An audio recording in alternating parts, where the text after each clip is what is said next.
the head of the South Asia program at the IISS, which is a think tank in London. Some of you may feel that the title itself is provocative. And I think it is provocative, and I feel it is suitably provocative for us to engage on this and to stimulate discussion that is not only intellectually useful but also policy relevant. And for that reason alone, I think we have a star panel here to discuss these issues, and I will introduce them shortly. But before that, I want to say a few things which are important to put into this, to put the session into context, and that is as soon as I can get my thing sorted out. Apologies.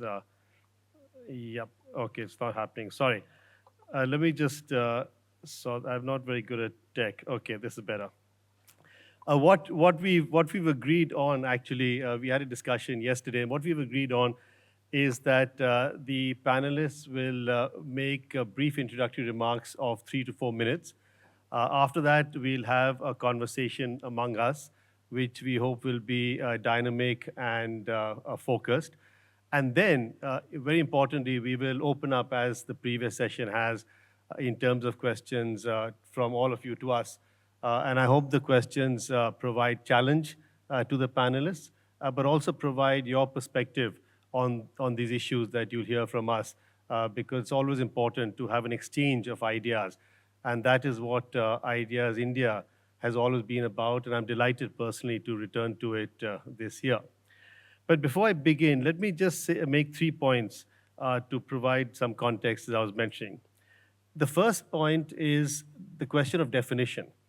How do we define India's neighborhood? Is it India's immediate neighborhood? Is it an extended neighborhood? Is it a maritime neighborhood? Is it the northern neighborhood? And I think for this session, it's best for us to look at India's neighborhood, and in terms of the question that is behind me, in relation to South Asia. That is essentially the countries in the region stretching from Afghanistan in the west to Bangladesh in the east. Now, if we look at it in this geographical definition, then clearly a very important country to the north, China, is not included in the discussion on South Asia. So to preempt any issue in that respect, because it is important to understand China's perspectives, we will include discussion on China's role, presence, influence, and impact on South Asia. But the focus will need to be on South Asia itself. Secondly, when we look at India within this geographical space that I've just outlined, there's one thing that's very clear. India is the regional hegemon by far, by virtue of its size, its population, its economy, its growth, its defense budget, its armed forces, etc., etc., etc. This is the reality. But this brings me to my third and final point, that as a result of this, at the outset, most of India's South Asian neighbors are naturally apprehensive of India, either seeing it as a big brother or expecting generous non-reciprocal gestures, with the Indian government today now requiring action from these countries that do not impact on India's security. Now, this is not unique for India alone. If you look at regional hegemons in other parts of the world, there are similar relations, whether we have it in the Americas or elsewhere. But for India, it is unique because the linkages between India and its immediate neighbors of South Asia have not only been historical and cultural, but also political and ethnic. And that, as you'll hear from the panel, also make an impact on how India sees its neighborhood. Finally, I think it is important to realize that whereas India has a neighborhood first policy, no other country in South Asia has an India first policy. And that is clearly for the reason I mentioned above, India's regional hegemony. Let us now turn to our first speaker, the founder, CEO of SSA India, who is most well known to us as the former editorial director and anchor of NDTV networks. And I, for one, have been watching Sonia sing on screen for very many years. So it's great to have you and meet you for the first time face to face, Sonia. Over to you. Thank you so much, Rahul. And of course, I followed your work as well. And it's wonderful to be on this panel with my fellow guests here. So let me begin by saying I'm one of those who found the title of the session very provocative. Also, perhaps I found it inaccurate. And why I'll say that is because, in India, we used to say weak in politics is a long time because you used to see changes of government happening very frequently. In the last decades, I think Great Britain overtook that, and with a week in politics, often seeing two prime ministers. And I think now a week in geopolitics is often a violent wresting of power, a regime change, and suddenly you'll see a new establishment in place. So I think that India has been quite deft, and it's a very interesting point right now with our neighbors, because we're seeing new governments in at least three major countries which we are engaging with. You've seen Bangladesh, Tarique Rahman, you're seeing Afghanistan, the Taliban regime, and you've seen, of course, Nepal, with Gen Z protests, where you have a former rapper, mayor, and now prime minister. So India is constantly now renegotiating and re-engaging with the neighborhood, so which is why I think this title may be out of date literally by the time I fly back to Delhi often. So I think India is re-looking its relationship with its neighbors, it's renewing, and also reassessing. Because again, I think what happened recently in Operation Sindoor, and which our army chief has said, where India fought a two-front war with China and Pakistan, has meant a rapid reassessing of security needs, defense requirements, which is when you saw, of course, important visits by India's Prime Minister to Israel, looking at Germany and France as new potential defense suppliers. So I think we are reassessing, and it's a very interesting time for India's relationship with the neighborhood. And no, I don't think we've lost it. I think we're regaining and renewing. My second point I'd like to make is, which I think often is not recognized enough. India is a flag bearer of political democracy in a neighborhood where democracy is either fledgling democracies, struggling democracies, failed democracies, or no democracies. And I think all of us, at least in this room, and I think in large parts of the world, would recognize that for democracy to succeed globally, India is a flag bearer in that region.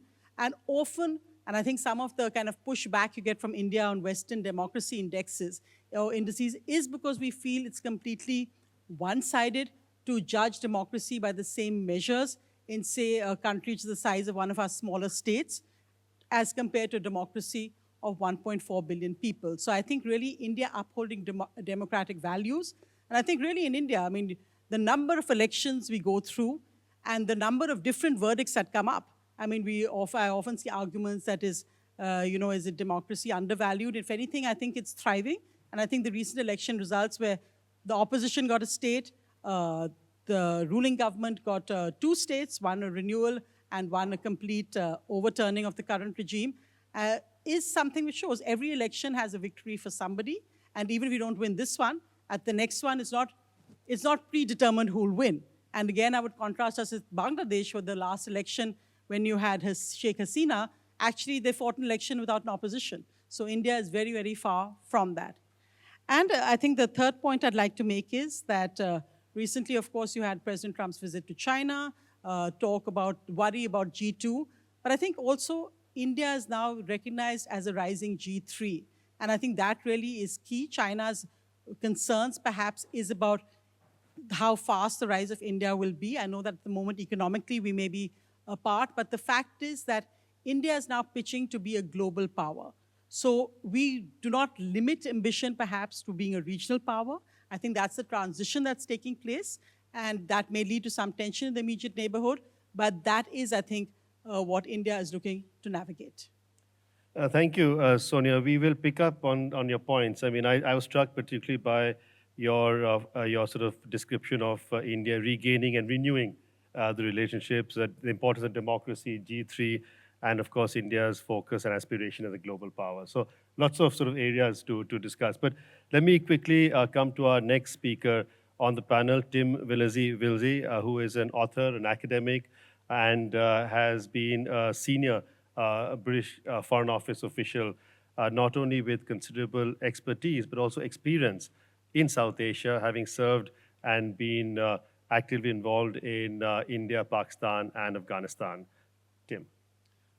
Well, thanks very much, Rahul. And Pratik made me feel particularly bad when we started, all that talk about sixes. I never scored a six.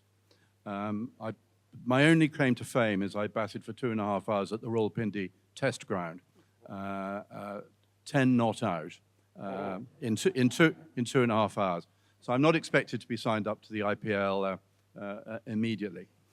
The other point I wanted to make really is in my 27 years as a diplomat, I dealt with official India, heavy, bureaucratic, hierarchical India, which I always slightly felt that non-alignment was actually used as an excuse for just not having a foreign policy, really. And that was old India, some of which still exists. And then I spent 13 years with a British bank, working very much in Gurugram and Bengaluru and Chennai. And I met the new India, the incredibly agile, fast-moving, smart, democratic India. And it's very interesting to see how the second, I think, is beginning to influence the first. It's taken time. So that is a big difference.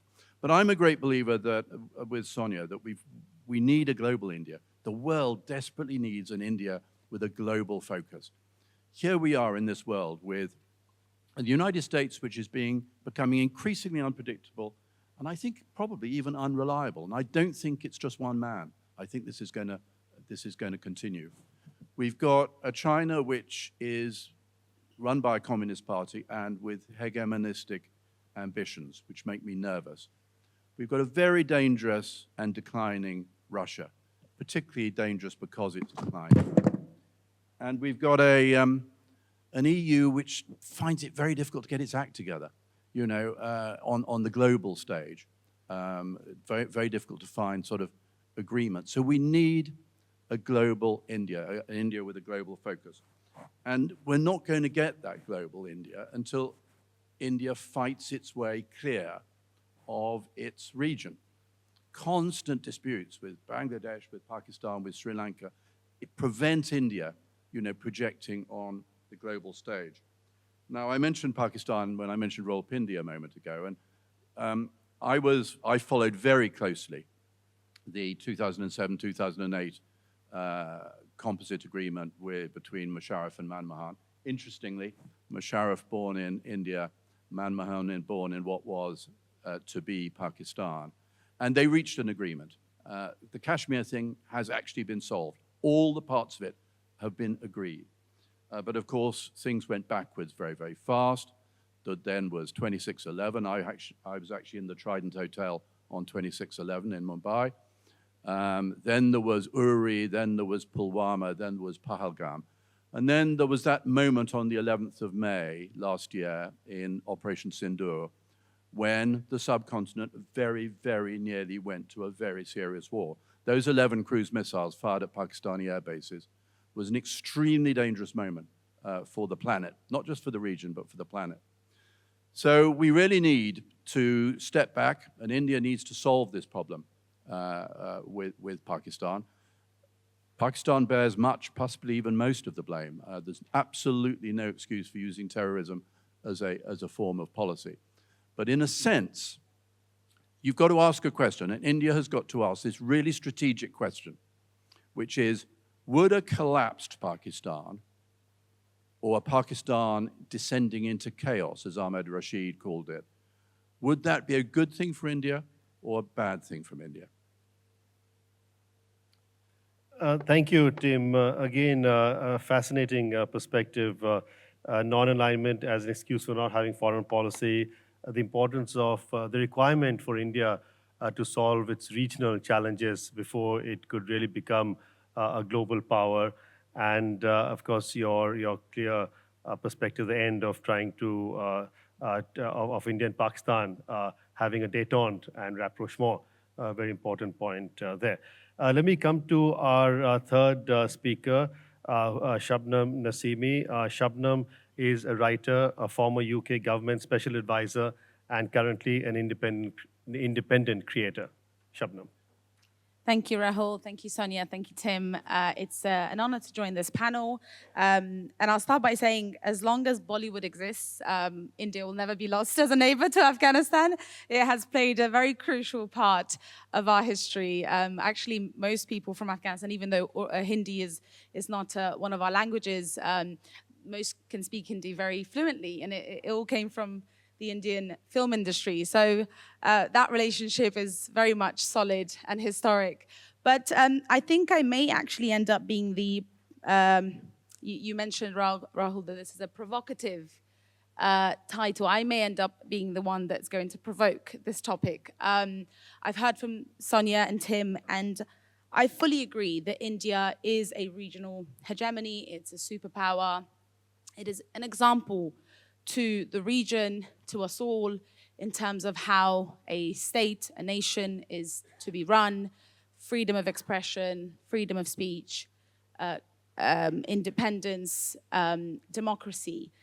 But on this specific point, because I've joined this panel to focus primarily on Afghanistan, I'll leave the rest of the region to the experts, but I'll focus specifically on Afghanistan and trying to give my perspective here, particularly because I'm from Afghanistan myself. My origin comes from there. I was born in Britain, but I've worked in the country after the NATO intervention for many years, and also advising and supporting the UK government's approach and policy towards Afghanistan.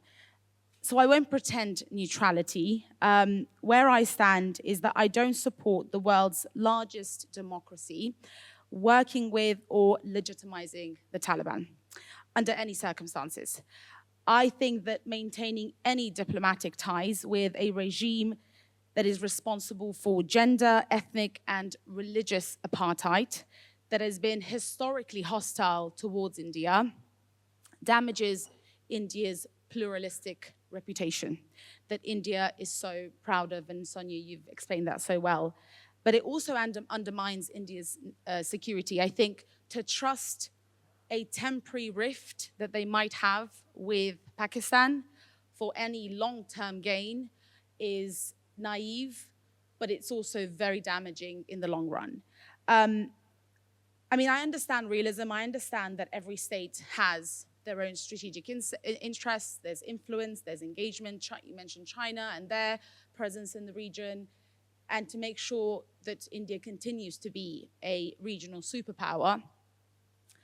But I think India and Pakistan in this case has treated Afghanistan as a playground for decades, a proxy battlefield where their strategic gains are theirs, the strategic successes, but the cost is the civilians, other people.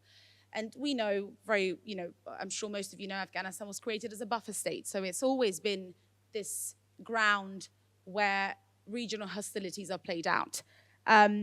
So on a realpolitik scorecard, yes, I'm sure many will agree that India has been pragmatic. It's done quite well in using this opportunity. But at what cost? At what cost do we, I think the question is, is regional hegemony and becoming a rising power at the cost of human beings, at the cost of being seen as someone that, when we talk about democracy, that's also a big part of it is human rights. What cost do we play to the hands of those that completely work against our values? And not only, I mean, I can go through the list of all the human rights violations we've seen over the last 5 years, but I think last year, the Taliban were invited, the foreign minister, Muttaqi, was invited to New Delhi to do a press conference. And on Indian soil, they didn't allow women journalists to be present. So this is now moving far beyond Afghanistan. If we are allowing the Taliban to influence and use their policy on Indian soil to not allow Indian journalists to be part of the conversation and to ask questions, then we're normalizing that kind of behavior. I think India definitely has a lot of leverage. It has a lot of power. The conditions that you set, the Taliban are looking for. They want legitimacy. They are hungry to be accepted. I'm not here to say that I accept the Taliban under any circumstances. I don't believe that they do represent Afghanistan or should, But under the current situation, which is the hand that we have to play with, India, I believe, can be a partner with those of us that respect human rights, that respect democracy, that believe in the same values that the Indian nation stands for. And we want them because we've seen that, and I'm sure Tim will look at this as well, that the West has given up. There's no appetite for any sort of support of opposition. There's no appetite for change. And that's probably also the same with most of the Muslim majority countries, actually. Afghanistan has had little to no help from most Muslim majority countries in the region to help us fight for our rights. So I think at this point, it is critical for us to have our Indian partners stand with us, and at least even if we are going to work with the Taliban, to put conditions on that. I think that's the minimal that we can do. Thank you. Thank you, Shabnam. I mean, you've pointed out the sort of contradiction between India's pragmatic focus in relations with the Taliban government in Afghanistan and its democratic principles. And that's an important point.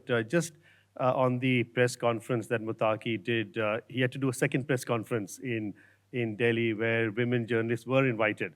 And maybe that was a sort of combination of the clashes between the two. But this really sets a fantastic template for our conversation and the discussion we're going to have. So let me start, and let me be very clear at the outset. I'm going to be the sort of the provocateur in the discussion and provide challenge to all three speakers, whatever their principles. That's what the IISS does best. Of course, we have our own principles as well. But let me start with some fascinating points that have been made. And let me start with Sonia first. So I was struck by your comment, as I mentioned earlier, about renewing the engagement with these countries.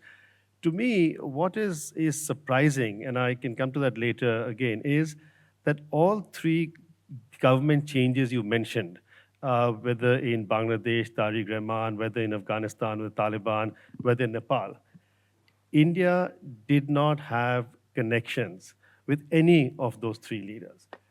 And to me, if we were looking at renewal and sort of reimagining the relationship, India as a country and a government and the foreign policy needs to have contacts with every political player in South Asia, whether they agree with them or not, including extremist right-wing religious parties in South Asia. So to me, how can we actually renew that relationship when these three governments that are important to India, we've had no prior effective contact?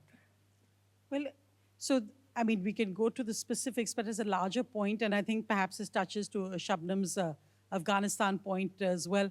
Shabnam, absolutely, as a woman, I absolutely agree with you. It is abhorrent to see the Taliban government policies, but as a foreign policy observer, and I don't want to use the word pragmatic as you did it, geography determines this. India cannot choose not to engage with a neighbor like Afghanistan. And of course, there will be security, strategic, various reasons, but Afghanistan and India have had historic relations over the years.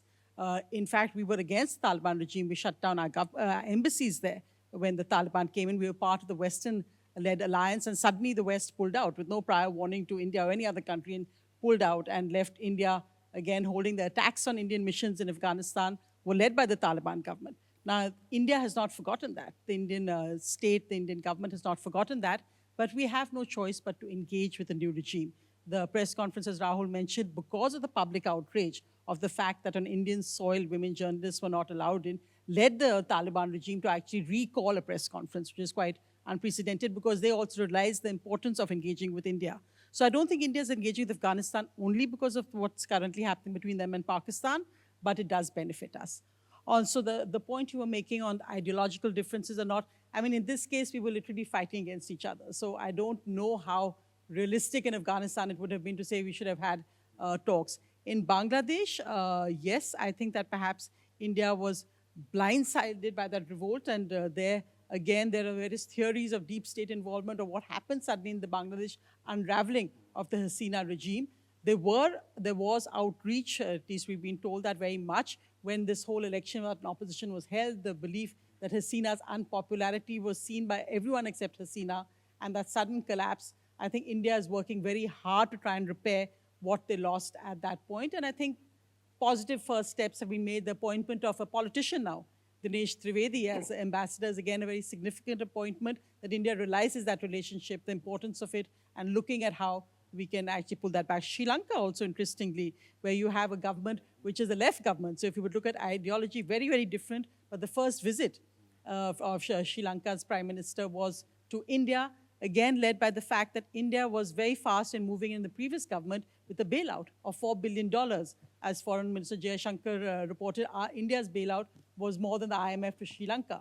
So I think in that each specific case has a different connotation, but I think India is maneuvering and taking Tim's point perhaps of official India, I think at least we are seeing a very fast foreign policy movement, often because the geopolitical events are happening so fast. I think Nepal, Prime Minister Oli was no friend of India. In fact, there was a great amount of tension, the belief that China and India's battle for regional say playing out there, and Prime Minister Oli, no friend of India, but the Gen Z so-called protests, really in that sense bringing in a new quantity, which India is now dealing with, and I think engaging with quite well.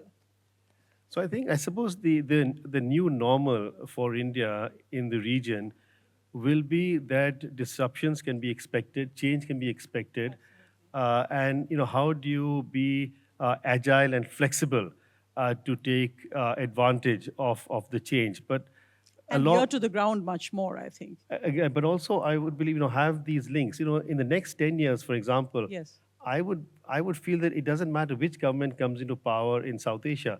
India should have links with those governments or those political parties, whether it's a right-wing extremist religious party or not. So that, in a way, I think the flexibility is what you're talking about. And I think also the economic ties. I think India now using economic, I won't use the word bailout, but economic tools or ties strategically. We're seeing that in Bhutan now, where the new hydel plants. A very interesting aspect now is states. Now you've seen Assam and Bhutan are talking directly much more on, of course, under the government of India, but much more on direct state-to-government linkage. You'll see now the new West Bengal government already looking at Bangladesh now, etc. So the states are playing a very important strategic part as well for economic tie-ups. Very true. West Bengal, my state, at the Teesta River, whole business. Can we come to some sort of accommodation? But Tim, do you want to come in and ask Sonia a question? I do. I want to pick up Sonia's point. So when Jaishankar first went to Qatar and met the Taliban, I remember thinking to myself, wow, that is unusual for India. That is pragmatism. That is, because after all, as you absolutely rightly say, the Haqqani group mounted 2 attacks against the Indian embassy and killed Indian officials. Yes. It's pretty outrageous, yes. actually. Amazingly, they're now called the moderates in Kabul, which tells you something. So I'm all for pragmatism. Any diplomat is for pragmatism. Don't get me wrong. But what is it that India is trying to achieve in Afghanistan? Now, I can absolutely see what China is trying to achieve in Afghanistan. They're talking to the Taliban, who obviously they don't like either, and they're admitting them to the Belt and Road Initiative, but with only one objective, and that is to get the East Turkestan Islamic movement terrorists, of which there are meant to be probably over 300 in Afghanistan, sent to China for judgment and goodness knows what else. That is what they're trying to do in Afghanistan. What is India trying to do in Afghanistan? And I think the suspicion that most of us have is India is in Afghanistan to try and keep Pakistan off balance. So my question is that really worth it when what you're trying to do is fight yourself free of your region and begin to exert your influence on the global stage? Well, I would think that we believe, for now, we are in one of the most volatile neighborhoods in the world. We have 2 nuclear powers as our neighbors and not friendly neighbors. So I think we realize we have to use any kind of leverage we have security-wise against that nexus. And Afghanistan will be a very key part of that, but I don't think it is only because of Pakistan that India is building ties with the Taliban regime. There are security aspects also of looking at, if we can close off terrorist routes into India. We don't want an Afghanistan, Pakistan, where like it was, of a terrorist route coming into India. So that's one very important aspect. Let's close off this if we can't close it off directly from Pakistan. The belief that, in a sense, after being part of the West global war against terror, India is alone in its war against terror. With Pakistan, I mean, with the US engagement now, with the fact, I mean, Marco Rubio just now said that, yes, we know India has problems with Pakistan because, of course, it doesn't want a country where terrorists are, targeting it. It's acknowledged that the world knows Pakistan is doing this, but they're not going to come in and help India on that. So I think India realizes it's on its own in this battle, and we will use any diplomatic weapon possible, strategic weapon possible to make new friends. So in that sense, even when India's outreach to Israel, the growing closeness, etc., it went against Indian foreign policy tenets. But I think the belief is that for defense security strategy, we need to build up much, much faster, perhaps, than our initial pace was. And these are some of the areas that come in useful. Tim, let me just ask you on what you had mentioned, particularly on the Pakistan side of the house, based on what Sonia has just said.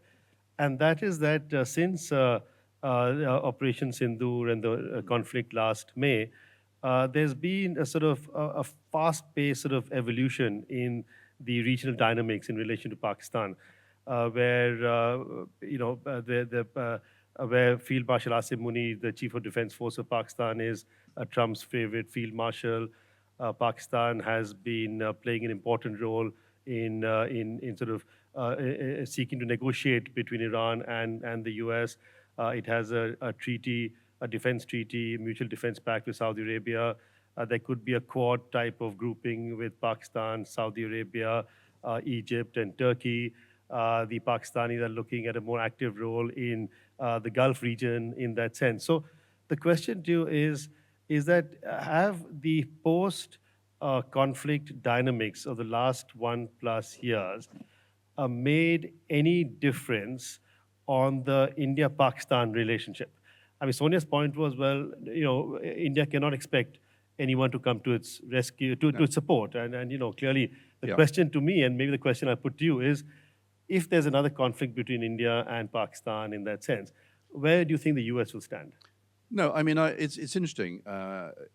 It's infuriated India, and quite rightly, after Sindoor, but it also tells you something about the nimbleness of the two countries.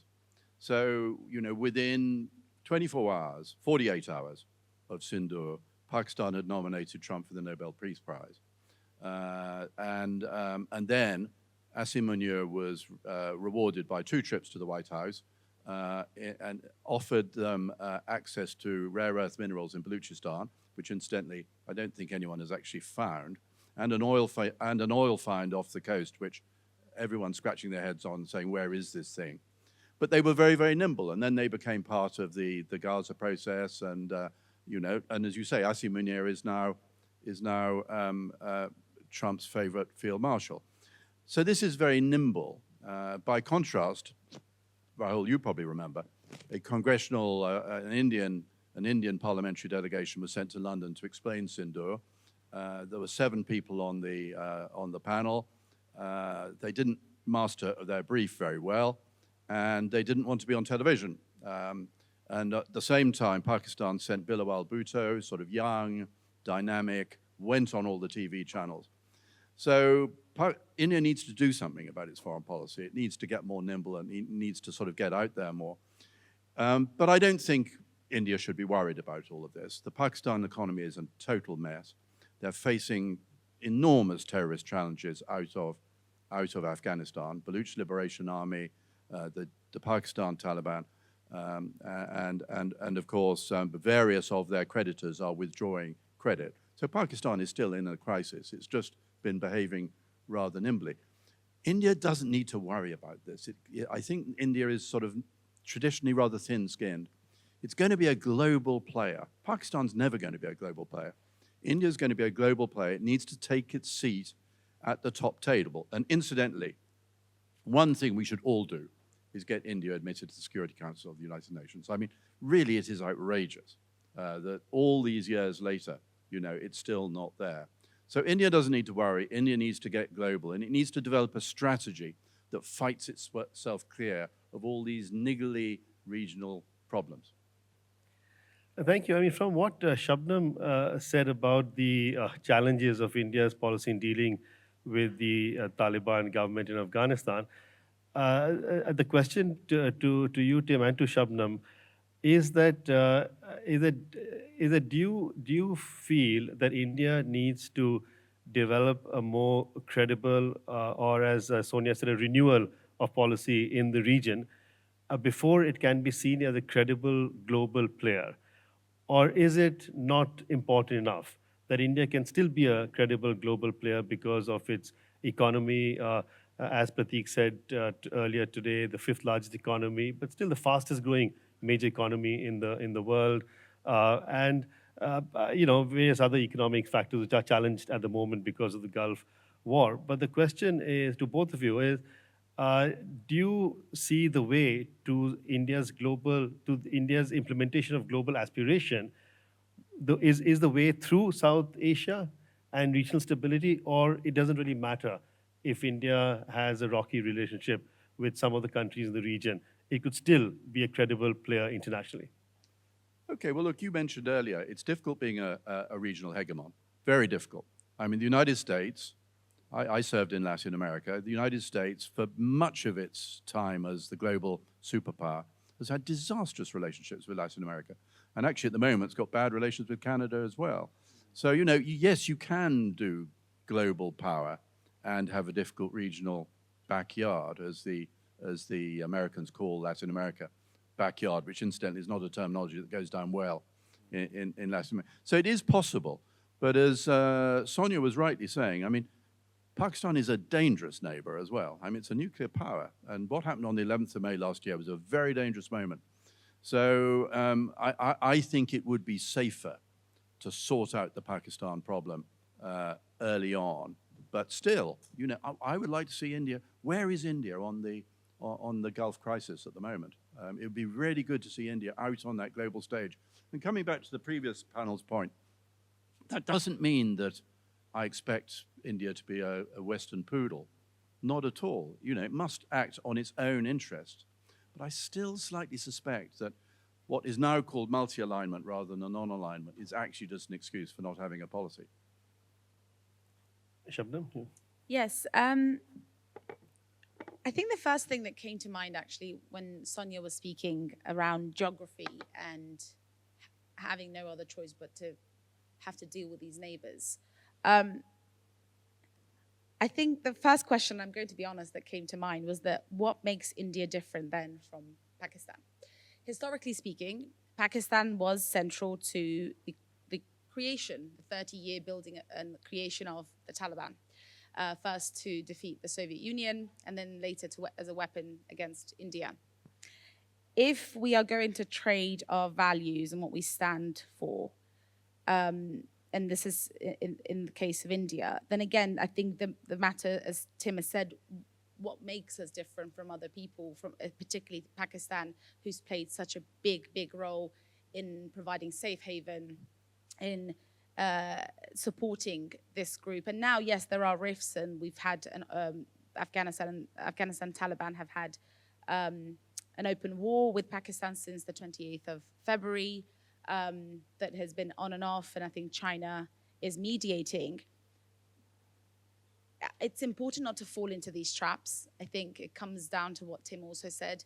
To be a regional superpower doesn't mean you need to please everyone, and it also doesn't mean that you need to work with everyone. I think the US has proven that, and Israel in the Middle East has also proven that. You are going to have people that don't like you. And it's probably down to you and your national agenda and your defense system and your foreign policy to make sure that it's a strong one. But that doesn't mean that we need to appease others and the enemies to make sure that we are a player in the region. So I think that's my main point. I know we're going to go into questions and answers. But Indian national interest, I strongly believe, does need to change to not fall into the trap of what Pakistan has been doing for the last 30 years. Because particularly Pakistan military and intelligence agency, ISI, has had, from an Afghanistan perspective, it's one of our most hated agencies It is seen as a supporter of terrorist networks, and absolutely, I understand that there are many different militant groups on the borderline, particularly the Duran line, which over the course of the last couple of decades, every successive government in Afghanistan has not recognized the Duran line. And so the northwest frontier, that region, has always been contentious, even throughout the British Empire. I think Tim mentioned on a call yesterday that 75% of British efforts in the military was focused on the northwest frontier. So it is a very hostile region. It's not like working with the Taliban will change that. It is always probably going to be the case. I think we just want to make sure that India is going to sit on the right side of history on this one, because there is no guarantee that this group will stay in power forever. And God forbid they end up becoming a very vocal and strong enemy. They're not stable as a group. They shift and move sides very easily. And like I said, there's no guarantee that they won't act against India again. So just work with the right people, and don't be fooled into working with a very long-term enemy just for this specific moment, for one opportunity. Thank you. Thank you, Shabnam. I mean, you've all heard now contrasting and competitive perspectives on the region from the panel, and which is exactly what I was hoping we'd be able to bring out. So we have just under 20 minutes left. So this is an opportunity to hear your perspectives, to challenge any of us. Please name the person you'd like to ask your question to, and please identify yourself before you ask a question or make a comment. And let me sort of, the hands, yes, the gentleman here. And then the gentleman there. We'll take three in the first round, 1, 2, and 3. And let the mic, do you want a mic? No, mic, okay. Better to have a mic. Okay. Hello. Yeah, thank you. Most countries, US or any other country for that matter, before becoming a global player, first became a regional superpower. That means the countries around them listen to them. I think even India should follow the same pattern. First, develop the country and not be deceived by these GDP figures saying that we are sixth in the world. When it comes to per person, it's not much. We are probably equivalent to South Africa, or even far lesser than Venezuela or even Brazil. So instead of that, we should start developing the country first, become a regional superpower, so that either it's Pakistan or even Afghanistan, listen to India, and then think in terms of having an opinion about everything that happens in the globe and try to be a global player. Thank you for the comment. We'll come back to it. The gentleman there, yes. I'm going to, yes, please. Thank you. The title, Has India Lost Its Neighborhood? I wonder why we don't believe that China is part of that neighborhood. In fact, it's the biggest thing that's driving everybody. And the other side, we don't look at Myanmar, which is actually also a neighbor. I say this only because all these people, right, are influenced, in fact, very heavily by China. All of them. Pakistan, Nepal, Bangladesh, even Sri Lanka, and Myanmar. So unless we actually look at China as a neighbor, rather than just this big country over there, which seems to have influence around us, I don't think we're going to actually be able to resolve the issues which we are talking about. That's an important question, and we will come to answer that, gentleman there. If you could identify yourselves, please. I didn't, but you can. There. Hi, everyone. Sashank, Bridge India member. My question relates to some comments that were made by Sonia in her opening remarks. What people find when, a lot of the commentary around India being a democracy is focused on, the electoral democracy side of things, but there's also an institutional democracy element, and in that I mean the independence of institutions. And while not trying to benchmark that, versus Western indices, my question is relative to the independence that these institutions have had over the last 20 years, the perceived or otherwise erosion of independence, and how that factors into the diminishment of India's standing. We speak about India trying to be global. Part of its brand is its so-called democracy and democratic values, but the diminishment of that through the institutional erosion of independence is a factor in its global ambitions. Sure, I'm going to come. I've seen a number of hands raised, so I'm just going to come to all. I'd like to get everyone involved in this, but just I want to answer your question particularly on the neighborhood, and then I'll ask Sonia to answer your question you've directed to her. Very important point to the neighborhood. It is a puzzle, and maybe the panel can also add light to this. When India talks of its neighborhood first policy, China is not part of that neighborhood first policy. It's very clear. It's a stated document. It's available, online, etc. And we've seen, I think, through historical perspectives, we've identified the neighborhood as part of the SAARC countries, the South Asia Association of Regional Cooperation, and a bit of the maritime side. But you are absolutely right. I think we need to actually have a broader perspective where we come in with China as a neighbor. The only problem with that is that India then falls short of a number of parameters. If you look at it geographically, India is not the regional hegemon anymore. And can India politically accept that? But let me come to the panel. Sonia, do you want to answer the question? And then on the neighborhood, if you want to come in, we got lots of questions. So Sure, so I'll pick up on some of the common points first and then answer the specific question. I mean, it's actually really interesting to hear you refer so often to neighborhood first, because in India, in foreign policy, what we hear now over the last, I think since the Modi government first came in, is India first. And that's your foreign policy now. And I think that plays into what Shabnam's point. And Shabnam, I was listening carefully, and I was actually thinking, suppose we applied the same parameters to India and Iran. And you remember, of course, when the Iranian regime came in, the same worries, the very important democratic protests in Iran against the hijab, etc. Now, does India look at supporting the very valid democratic protests, or does it look at safeguarding what its relationships were with these countries as civilizations? The India-Iran relationship, of course, goes back to India-Persia, and then look at how we apply it. In geopolitics, we deal with facts, and we can't change the facts to how we'd like them to be. And I think that really is the only answer to India's foreign policy with Afghanistan. That's the fact. We are engaging with them. It doesn't mean we're endorsing their policies. And I think, again, that point that the press conference with women journalists in the front row questioning the foreign minister of Afghanistan very strongly, and also about women's rights in Afghanistan, was a very important moment. On the larger issue of China and how it plays out, yes, of course, China is an integral part, and I think in that sense, the region is a battleground for India and China to exert its interests, and for India to establish it at an equal ground on its way to becoming a global power. It's interesting that most of our regional powers, as Sri Lanka importantly, have endorsed India being part of the UN Security Council. Many observers have in fact said that we should replace Great Britain on the UN Security Council. And the fact remains that China is the country that is vetoing us becoming part of that UN Security Council.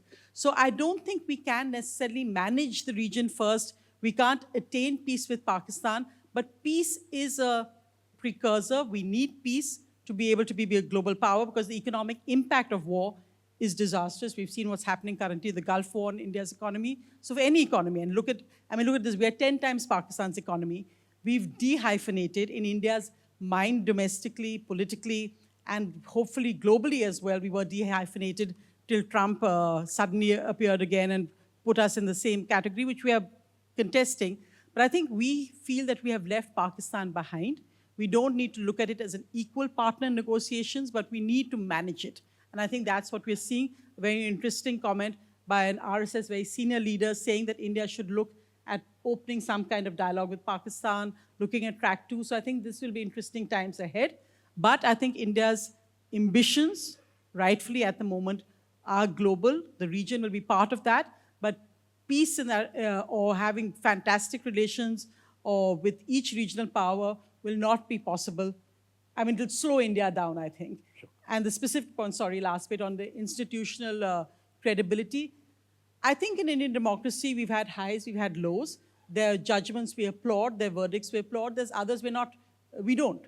I think this is a part of democracy. Strengthening democracy will come from within these institutions. They're not coming from outside. And I think, unfortunately, the way the world is today, it's economic power which is determining brand anything. And determining brand India will really be the more people we lift out of poverty. We've had a fantastic movement on that in the last 10 years, and our GDP and growth of our economy. Thank you. Sorry, I'm going to now quickly, let's look at, and then I'll come to this side. Yes, the lady there, the gentleman there, and the lady there, and then, of course, my colleague here. Let's start. And please make your questions brief, and I'm going to ask the panel to be even briefer. Yeah. Thank you so much. My name is Sania. I work at the London School of Economics. And my question is to Tim on his remarks on wanting to see India play a more active role in the Gulf and so on. So similar criticism has been levied against China for not playing an active enough role despite its hegemonic or allegedly hegemonic ambitions. So do you think that this is simply a new way of global engagement that's different from how the US historically engaged with the world? Or is it genuine reluctance from both New Delhi and Beijing? Thank you. Thank you. The gentleman there, yes. Good afternoon. I'm Dev Mukherjee. I'm actually a partner with Ordignum and Company, which is India's first and oldest law firm. My question is to anyone actually in the panel, I don't know who it is, Sir Cyril Ratcliffe came to India and he defined the western border between what is India and West Bengal, India's West Bengal and Bangladesh. Again, the Ratcliffe Commission defined the border between India and Pakistan. So the Indian Home Minister has actually announced just 2 days before that India is now, for the first time, engaging smart borders. So my question is, do you believe that good fences make good neighbors? Well, let me put that to Tim, I think, on the Ratcliffe. The lady there, yes.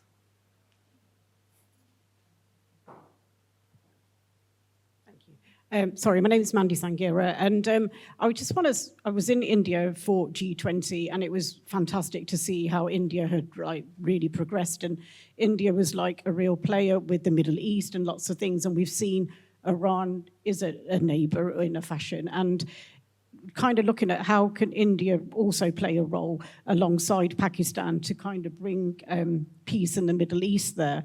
And also, I know about China, but actually India is a part of the Quad and also BRICS and things like that. And so how do we kind of bring people together? So that was my kind of question to yourself. Thank you.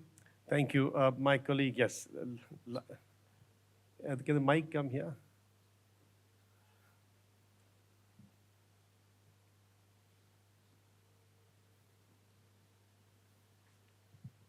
Thank you. Laura Vesma-Moody with the IISS, and my question is directed to Shabnam, because you mentioned an interesting point on India's engagement with the Taliban and the importance of putting conditions on that relationship.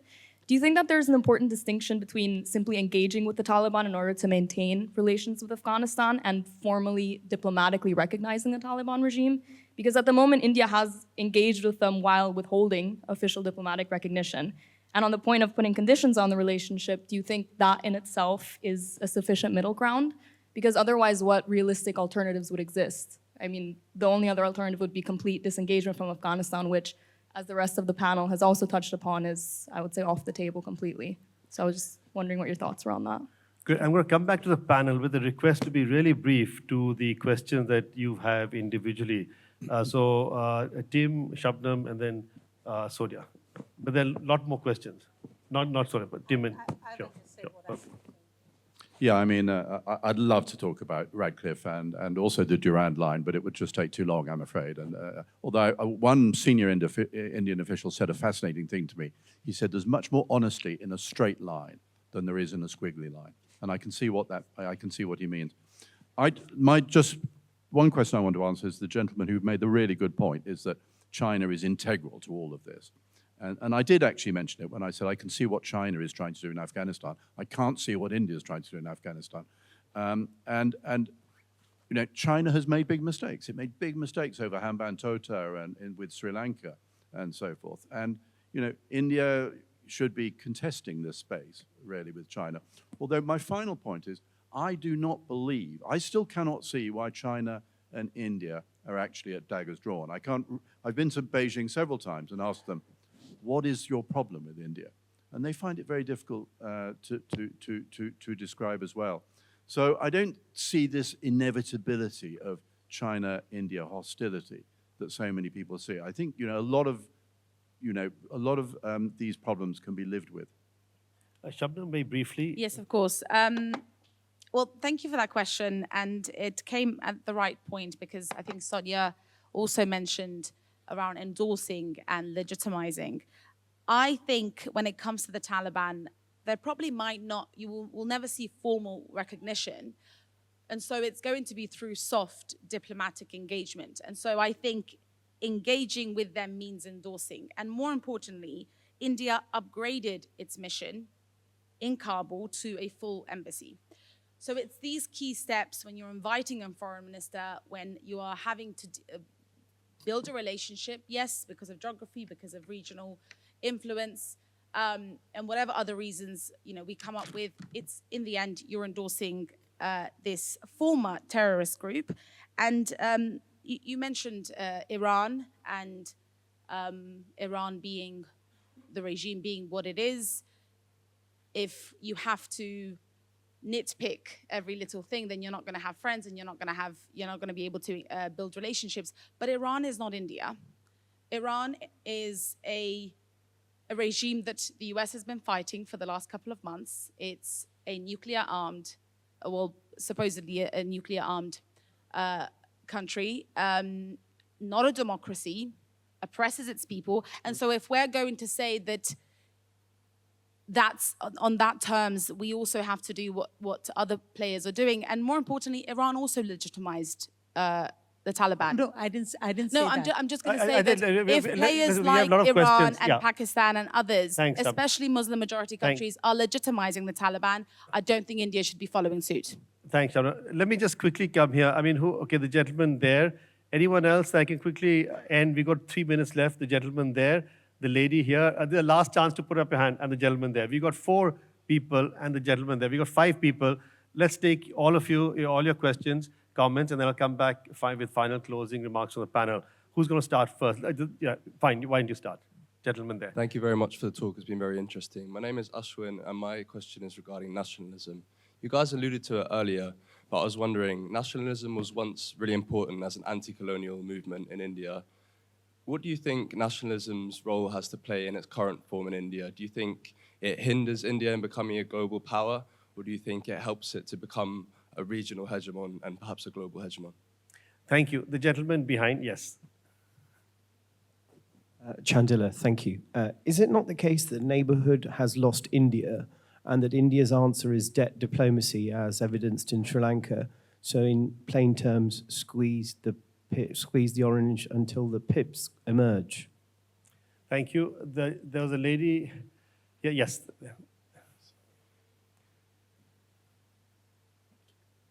Thank you. Very thought-provoking panel, and most of it was around defense and security and Indian neighbors and all of that. How about the region as such?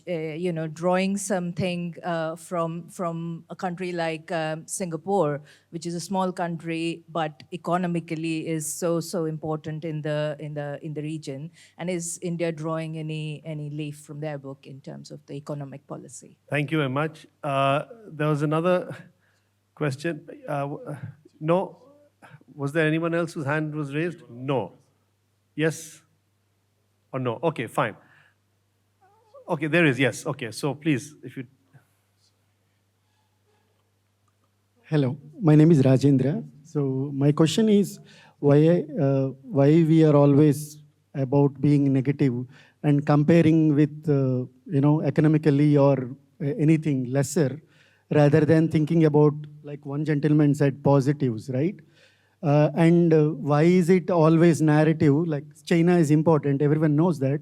Then why are we picking China apart? I know this is India week, but why so negative, saying that India lost its neighborhood? Why not maybe neighborhood lost India?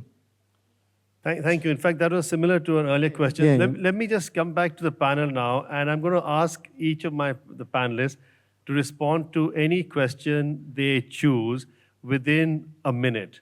And we're going to end the session there because we've run out of time. Let me start in the opposite way from when we started. Shabnam, if anything you want to respond to, this is. I don't think there's anything that specifically falls under mine, so I'll leave it with Tim and Sonia. They're the experts on this. Yeah. Excellent. Tim. I want to pick up on the Singapore point. I mean, when you go to Bangalore, when you go to Mumbai, when you go to Chennai, when you go to Tech India, the excitement, the dynamism is absolutely infectious. And this is, I think, the future of India, not the rather leaden former official India. So I think I see India as a future Singapore. No, I said, I think I agree with Tim. That's a very exciting time to be in India. And I think the words rising India are used often to describe. I think that is accurate. I think geopolitically, we need to, in a sense, safeguard ourselves because we've seen the impact with the Gulf War and what it is economically and energy imports. So I think really reaching out to Nordic countries, finding new friends is much more what India's focus needs to be than just being stuck in our neighborhood in a sense. So I think India needs to outgrow its neighborhood. I think we have. And I think we need to next be, as I said, on the global high table. And UN Security Council next. Thank you. Just before we end and ask you to join me in congratulating the panel, I just want to respond to the question which was put was, has the neighborhood lost India as opposed to has India lost the neighborhood? And just a quick answer. You know, the neighborhood has not lost India. India is an integral part of the neighborhood. As Sonia had said, India has provided key provisions to countries, whether it's economic, financial, even water to the Maldives, for example. So there is no possibility of the neighborhood losing India. India is there very much. The question is, as we've just discussed in the panel, is India going to be focused on the region, or is it going to be focused much more and more importantly on a global sphere? And is it going to be run by Delhi traditionally or Bangalore in the future, the Singapore and versus other countries? So on that note, I'd like to ask all of you to join me in thanking the panel for a fantastic discussion. And as I said, competing and contrasting perspectives, which is what the Ideas India's conference should be about. Thank you very much.